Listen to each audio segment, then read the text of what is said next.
जय हिंद फ्रेंड्स। स्वागत है आप सभी लोगों का आपके इस अपने YouTube channel quick study online में। फ्रेंड्स, साप्ताहिक करंट अफेयर्स की इस सीरीज में आज की इस नई वीडियो में हम लोग बात करेंगे फरवरी 2023 के फर्स्ट वीक यानी 1 से लेकर और 7 फरवरी 2023 से बनने वाले सभी इंपॉर्टेंट करंट अफेयर्स के बारे में। बिल्कुल कम समय में क्विक एंड फास्ट रिवीजन होगा, साथ में एक्स्ट्रा इन्फॉर्मेशन भी आपको प्रोवाइड की जाएगी। आगामी सभी एक दिवसीय परीक्षाओं की तैयारी से जुड़े हुए सभी मित्रों के लिए ये क्लास काफ़ी इंपॉर्टेंट और यूजफुल होगी। सो आप क्लास को सपोर्ट जरूर करें और चैनल पर यदि आपके पहली विजिट है तो आप चैनल को सब्सक्राइब करके और बेल आइकन जरूर प्रेस कर दें। तो आइए क्लास की शुरुआत करते हैं। फ्रेंड्स, क्लास शुरू करने से पहले मैं आपको एक रिक्वेस्ट के तौर पर एक बात बता दूं। यहाँ पर पीपीटी के रूप में हैंड रिटन नोट्स का यूज किया गया है। केवल नोट्स देखकर आप वीडियो को जज ना करें और वीडियो में लास्ट तक जरूर बने रहें। ये वीडियो आपको कैसी लगी इस बात का रिव्यू कमेंट बॉक्स में आप जरूर मेंशन करें। तो आइए क्लास की फटाफट से शुरुआत करते हैं। पहला क्वेश्चन है, किस राज्य सरकार ने गणतंत्र दिवस के अवसर पर आगामी वित्त वर्ष से युवाओं को बेरोजगारी भत्ता देने की घोषणा की है? इसका सही उत्तर हो जाएगा छत्तीसगढ़ सरकार ने। बात करें यदि छत्तीसगढ़ सरकार की, तो देखिए छत्तीसगढ़ सरकार ने घोषणा मात्र कर दी है। ये निश्चित नहीं हो पाया है अभी तक कि बेरोजगारी भत्ता के रूप में जो राशि दी जाएगी वो कितनी होगी और इसका मानक क्या होगा, यानी किसे दी जाएगी। ठीक है, ये छत्तीसगढ़ सरकार से पहले उत्तर प्रदेश की बात कर लेते हैं, क्योंकि उत्तर प्रदेश सरकार में आज वर्तमान में बात करें तो मुख्यमंत्री यहाँ पर योगी आदित्यनाथ है। जब यहाँ पर मुख्यमंत्री अखिलेश यादव हुआ करते थे तो वो अपने समय में भी इस तरह की बेरोजगारी भत्ता दिए जाने की घोषणा किए थे। ठीक है, इस क्वेश्चन से यदि की पॉइंट्स की बात करें तो एक की पॉइंट्स गणतंत्र दिवस बनता है और दूसरा छत्तीसगढ़। ठीक है, सबसे पहले जान लेते हैं गणतंत्र दिवस के बारे में। आप जानते हैं कि प्रतिवर्ष 26 जनवरी को हम गणतंत्र दिवस मनाते हैं और वर्ष 2023 में ये 73वां गणतंत्र दिवस मनाया गया था। कर्तव्य पथ पर गणतंत्र दिवस के दिन राज्यों द्वारा झांकियां निकाली जाती हैं। वर्ष 2023 में सर्वश्रेष्ठ झांकी के रूप में यूके यानी उत्तराखंड की झांकी को चुनी गई है। पिछले वर्ष अपने उत्तर प्रदेश की झांकी को सर्वश्रेष्ठ चुना गया था। हालांकि इस बार उत्तर प्रदेश अब तीसरे स्थान पर है, तो दूसरे स्थान पर यहाँ पर महाराष्ट्र की झांकी को रखा गया है। एक बार मैं फिर से क्लियर कर दूं, पहले स्थान पर उत्तराखंड, दूसरे स्थान पर महाराष्ट्र और तीसरे स्थान पर अपना उत्तर प्रदेश। दूसरा पॉइंट यहाँ पर यह है, आपको विदित होगा कि गणतंत्र दिवस पर हर वर्ष की भांति इस बार भी मुख्य अतिथि के रूप में मिस्र के राष्ट्राध्यक्ष अब्देल फतेह अल सीसी को आमंत्रित किया गया था और ये आए भी थे। नाम थोड़ा सा यहाँ पर टेढ़ा है, एक बार मैं फिर बता देता हूँ, अब्देल फतेह अल सीसी। ठीक है, बात करें छत्तीसगढ़ की तो मध्य प्रदेश से अलग होकर के वर्ष 2000 में छत्तीसगढ़ को एक नए राज्य के रूप में मान्यता दी गई थी। रायपुर इसकी छत्तीसगढ़ की राजधानी है रायपुर। मुख्यमंत्री यहाँ पर भूपेश बघेल हैं जो कांग्रेस से आते हैं। ठीक है, और छत्तीसगढ़ के नए राज्यपाल के रूप में अभी जल्द ही विश्वभूषण हरिचंदन को नियुक्ति दी गई है। ये इससे पहले महाराष्ट्र के राज्यपाल हुआ करते थे। ठीक है, छत्तीसगढ़ का लोक नृत्य है सुआ। ठीक है, और यहाँ पर कुछ प्रमुख नेशनल पार्क हैं, जैसे गुरु घासीदास नेशनल पार्क, कंकेर घाटी नेशनल पार्क और अचानक मार वाइल्ड लाइफ सेंचुरी। जो ये कंकेर घाटी नेशनल पार्क है ना, यहाँ पर कुछ ही समय पहले एक नारंगी चमगादड़ देखने के लिए मिला था, तो आप इसको यहाँ से रिलेट करके याद रख सकते हैं। नेक्स्ट क्वेश्चन, राष्ट्रपति भवन स्थित मुगल गार्डन का नया नाम अब क्या रखा गया है? तो आपको इसका सही उत्तर बता दें, इसका नाम अब अमृत उद्यान कर दिया गया है। ठीक है, क्या है ये अमृत उद्यान, समझ लेते हैं। तो देखिए, अमृत उद्यान जिसका पुराना नाम मुगल गार्डन हुआ करता था, इसके निर्माता एडवर्ड या एडविन लुटियंस ने वर्ष 1928-29 के दौरान किया था। भारतीय इतिहास में जो भी महापुरुष हैं उनके नाम से इसमें गुलाब लगाए जाते हैं। ठीक है, और इसी का नाम अब मुगल गार्डन से बदलकर अमृत उद्यान कर दिया गया है। इस क्वेश्चन में नाम बदले जाने की घोषणा हो रही है। तो हालिया चर्चा की बात करें तो मध्य प्रदेश में जो राजधानी भोपाल है ना, वहाँ के निकट ही एक गांव है इस्लाम नगर। ठीक है, इस्लाम नगर का नया नाम अब जगदीशपुर कर दिया गया है। ठीक है, याद रखिएगा। नेक्स्ट, भारतीय सलामी बल्लेबाज कौन है जो हाल ही में अंतर्राष्ट्रीय क्रिकेट के सभी प्रारूपों से संन्यास की घोषणा कर दी है? ठीक है, तो इसका सही उत्तर हो जाएगा मुरली विजय। शानदार करियर था मुरली विजय का और इन्होंने अब अंतर्राष्ट्रीय क्रिकेट के सभी प्रारूपों से संन्यास की घोषणा कर दी है। पूरे करियर के दौरान इन्होंने 61 टेस्ट, 17 वनडे और 20 टी20 मैच खेले थे। खास बात यह है कि अंतिम मुकाबला इन्होंने वर्ष 2018 में ऑस्ट्रेलिया के विरुद्ध खेला था। ठीक है, यहाँ पर संन्यास की बात हो रही है, तो ये जो ऑस्ट्रेलिया है ना, जल्द ही यहाँ के एक बेहतरीन क्रिकेटर थे एरोन फिंच, ठीक ना, इन्होंने भी अंतर्राष्ट्रीय क्रिकेट के सभी प्रारूपों से जो है संन्यास की घोषणा कर दी है। और बिल्कुल ताज़ा न्यूज बता रहा हूँ, इंग्लैंड के पूर्व कप्तान थे इयोन मॉर्गन, इन्होंने भी संन्यास की घोषणा कर दी है। तो ये 2 क्वेश्चन आप यहाँ से रिलेट कर सकते हैं। फ्रेंड्स, अब वीडियो की पीडीएफ के लिए आप टेलीग्राम के सर्च बॉक्स में क्विक स्टडी ऑनलाइन टाइप करके चैनल को ज्वाइन करें और वहाँ पर वीडियो की पीडीएफ आपको आसानी से प्राप्त हो जाएगी। नेक्स्ट क्वेश्चन है, आंध्र प्रदेश की नई आधिकारिक राजधानी किसे चुने जाने की घोषणा की गई है? तो इसका सही उत्तर है विशाखापट्टनम, ठीक है। उसका पूरा फिनोमिना क्या है समझ लेते हैं। देखिए, आप जानते हैं कि आंध्र प्रदेश से अलग करके तेलंगाना का गठन किया गया था वर्ष 2014 में 2 जून को।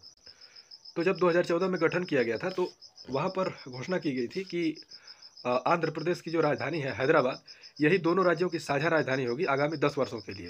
हालांकि आंध्र प्रदेश की जो पुरानी राजधानी हैदराबाद हुआ करती थी, बंटवारे के दौरान वो हैदराबाद तेलंगाना के हिस्से में चला गया। तो इन्हीं सभी बातों को ध्यान में रखते हुए आंध्र प्रदेश ने अब फाइनल आधिकारिक तौर पर घोषणा कर दी है कि नई राजधानी अब विशाखापट्टनम होगी।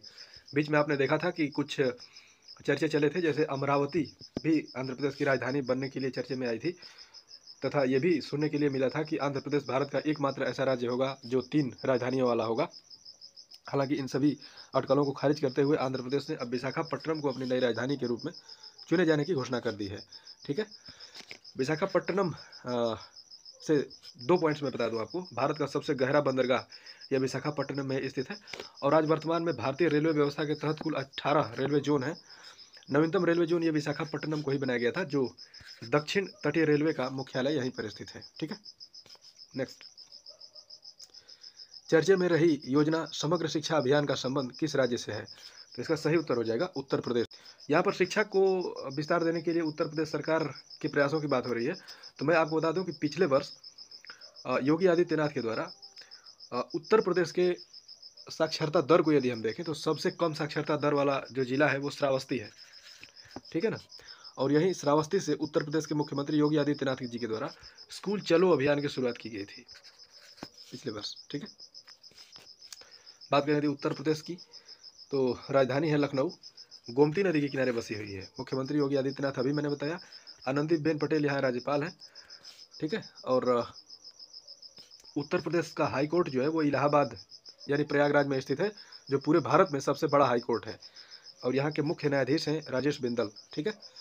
उत्तर प्रदेश में एक जल्द ही चर्चे में एक खबर थी कि Uttar Pradesh family ID card जारी करने की घोषणा की है। तो जिनके पास राशन कार्ड नहीं है उनको भी राशन कार्ड न होने के बावजूद राशन सुनिश्चित कराने के लिए उत्तर प्रदेश सरकार ये फैमिली आईडी कार्ड का जो पोर्टल है वो विकसित किया है, ठीक है।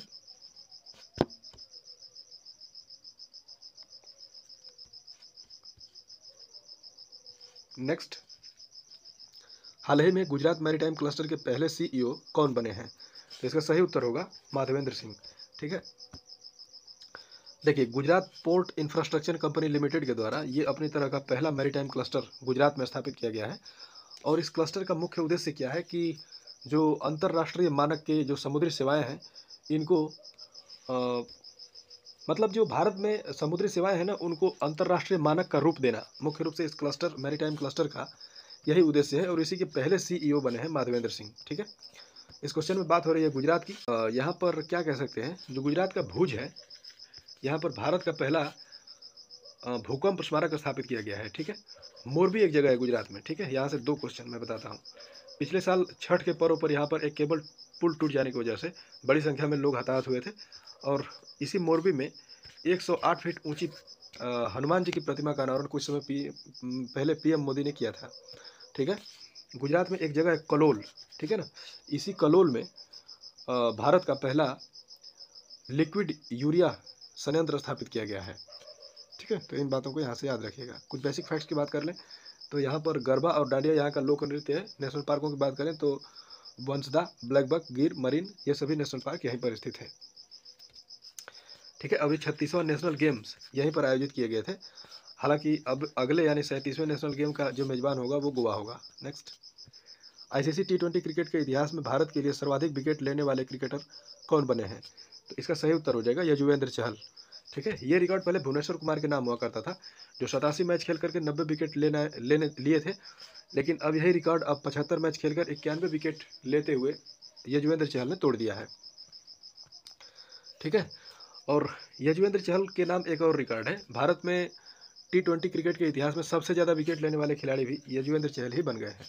नेक्स्ट, भारत का दूसरा सबसे बड़ा वार्षिक मेला गंगा सागर का आयोजन कहाँ किया गया था? तो आपको बता दें कि इसका सही उत्तर हो जाएगा पश्चिम बंगाल, और ये भारत का दूसरा सबसे बड़ा मेला है। दूसरा ये है, तो पहला कौन है? तो कुंभ मेला का नाम आप सुने होंगे, जो इलाहाबाद में लगता है। वैसे वास्तव में देखें तो कुंभ जो मेला है ना, वो पूरे भारत में 4 जगह मतलब लगाया जाता है। एक इलाहाबाद यानी प्रयागराज, दूसरा हरिद्वार, तीसरा नासिक, चौथा उज्जैन मध्य प्रदेश में। ठीक है, तो इन बातों को यहाँ पर याद रखिएगा। अभी पश्चिम बंगाल में एक युद्धाभ्यास त्रिशक्ति प्रहार का आयोजन किया गया था भारतीय सेना, वायुसेना और CAPF के बीच में। हालांकि ये क्वेश्चन आगे मैंने रखा है, देखेंगे वहां पर भी। नेक्स्ट, प्रतीक्षा सूची यानी वेटिंग लिस्ट को ठीक करने हेतु किसने AI based ideal train profile का सफलतापूर्वक परीक्षण किया है? तो आपको बता दें कि इसका सही परीक्षण भारतीय रेलवे के द्वारा किया गया है, और मुख्य रूप से इसका उद्देश्य है कि जो वेटिंग लिस्ट, आजकल कोई भी कंफर्म टिकट लेना लगभग नामुमकिन ही है, वेटिंग लिस्ट में जाना ही पड़ता है। तो इसी बात को ठीक करने के लिए भारतीय रेलवे के द्वारा ये आइडियल ट्रेन प्रोफाइल, और आपको बता दें कि ये AI बेस्ड होगा। AI यानी आर्टिफिशियल इंटेलिजेंस, कृत्रिम बुद्धिमत्ता, यानी मनुष्य की तरह सोचने समझने वाली क्षमता की तकनीक पर आधारित ये प्रोग्राम होगा।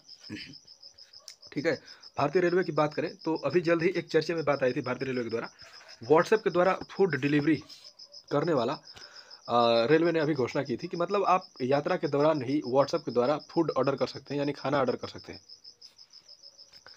ठीक है, वर्तमान में रेलवे मंत्री हैं अश्विनी वैष्णव, और जल्द ही रेलवे बोर्ड के चेयरमैन बनाए गए हैं अनिल कुमार लोहाटी। 1 जनवरी 2023 को इन्होंने जल्द ही शपथ ग्रहण किया था। मैं बार बार वीडियो को पॉज कर रहा हूँ क्योंकि गले में खराश है, तबीयत मेरी पूरी तरह से अच्छी नहीं हो पाई है, तो मेरी आवाज़ दब रही है, तो इसके लिए थोड़ा सा आप कंप्रोमाइज़ जरूर करेंगे, ये मेरी विशेष रिक्वेस्ट है। नेक्स्ट, मोरारजी देसाई के समय कानून मंत्री रह चुके उनका हाल ही में अभी नोएडा में उत्तर प्रदेश में निधन हो गया। उनका नाम क्या था? तो आपको बता दें कि 97 वर्ष की उम्र में इनका निधन हो गया है, और इनका नाम था शांति भूषण। ठीक है, और ये मोरारजी देसाई जब प्रधानमंत्री थे तो उस समय ये कानून मंत्री का कार्यभार संभाल चुके थे।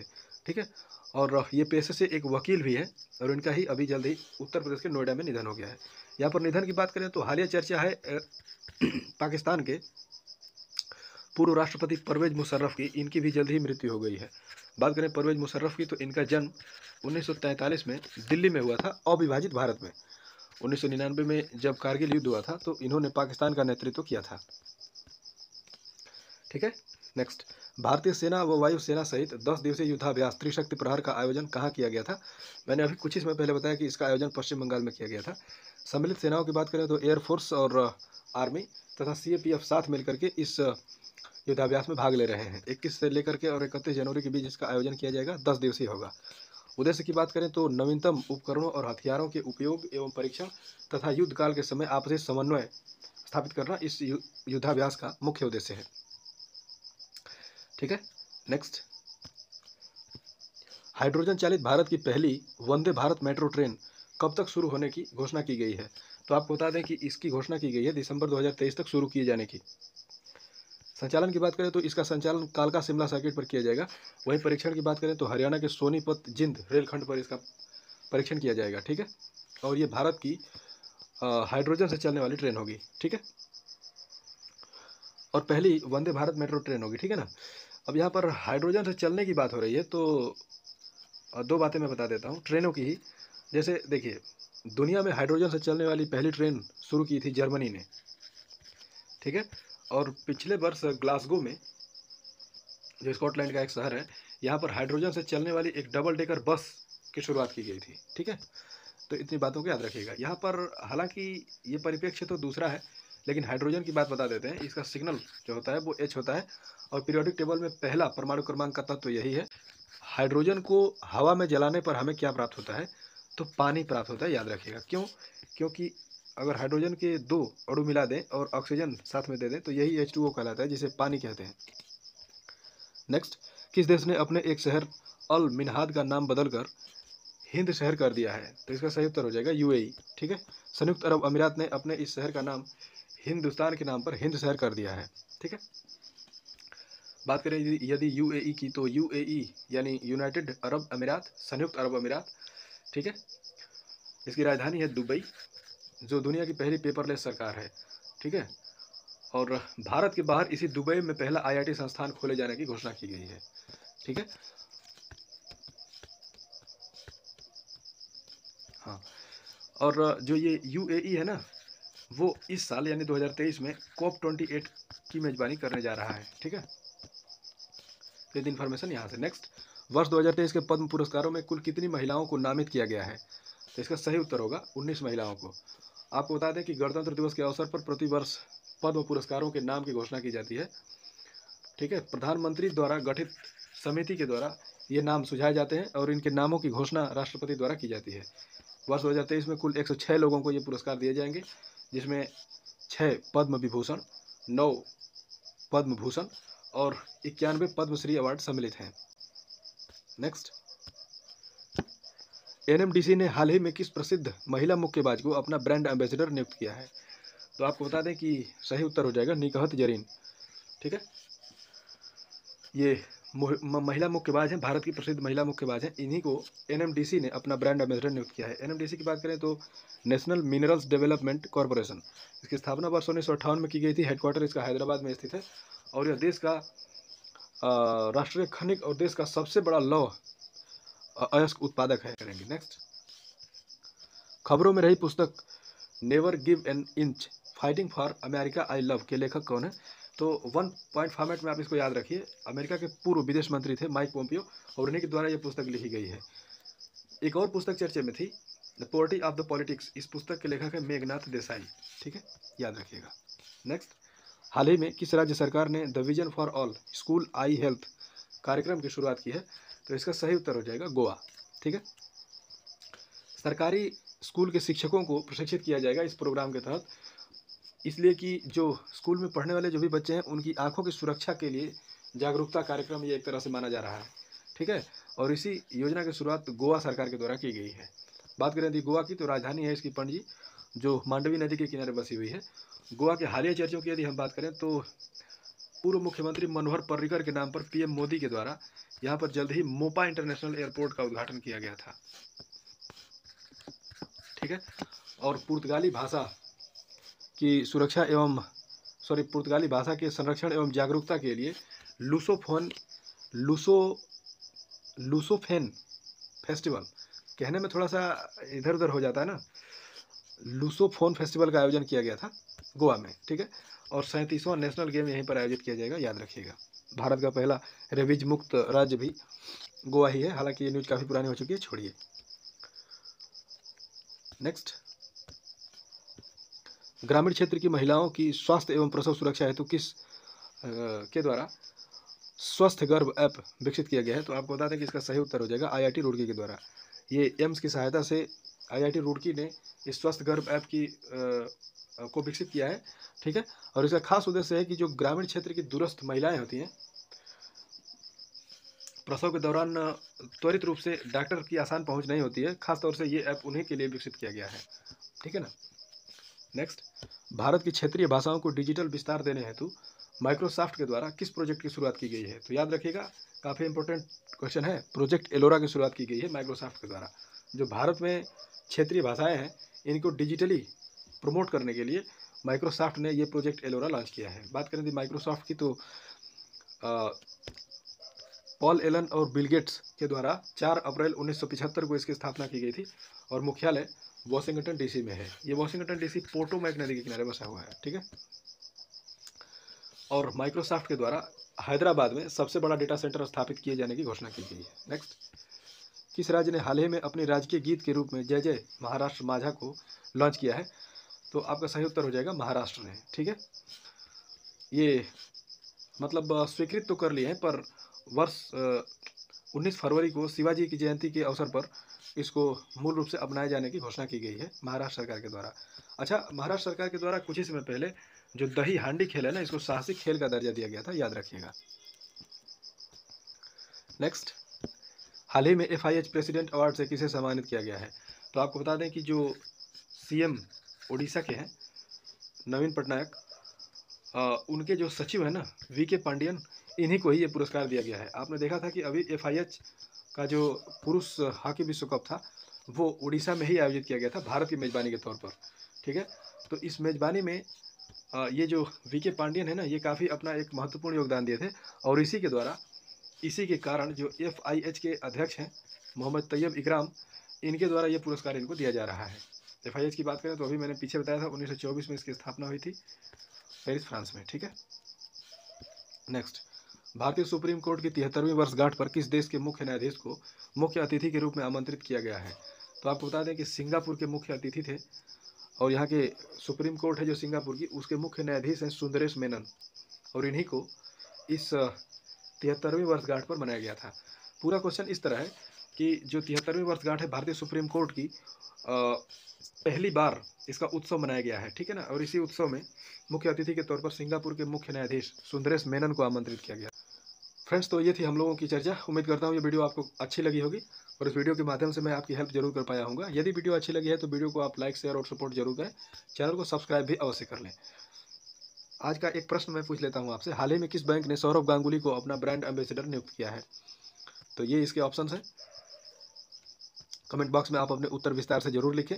तो आज की इस वीडियो में सिर्फ इतना ही। आपका धन्यवाद।